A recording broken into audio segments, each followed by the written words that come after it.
नमस्कार, आपण पाहत आहे भांडा फूड न्यूज. एका दमात भ्रष्टाचारी कोमात.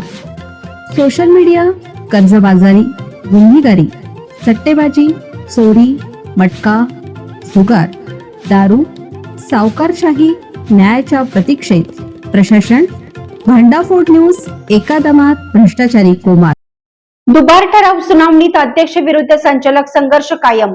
गोकुळ निवडणुकीच्या पार्श्वभूमीवर दुबार ठराव दाखल झालेल्या संस्थांच्या सुनावणीत अध्यक्ष, सचिव आणि संचालक यांच्यातील मतभेद पुन्हा उघड झाले. मंगळवारी 14 संस्थांच्या सुनावणीत अनेक ठिकाणी अध्यक्ष विरुद्ध संचालक असे दोन गट आमनेसामने आल्याचं चित्र पाहायला मिळालं.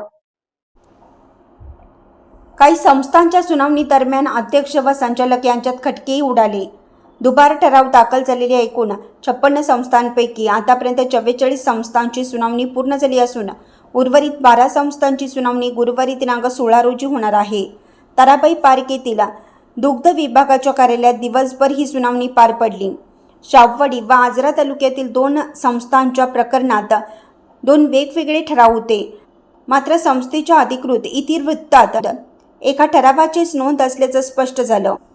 त्यामुळे इतिवृत्तात नोंद ठरावालाच ग्राह्य धरणार असल्याचे अधिकाऱ्यांनी सांगितले.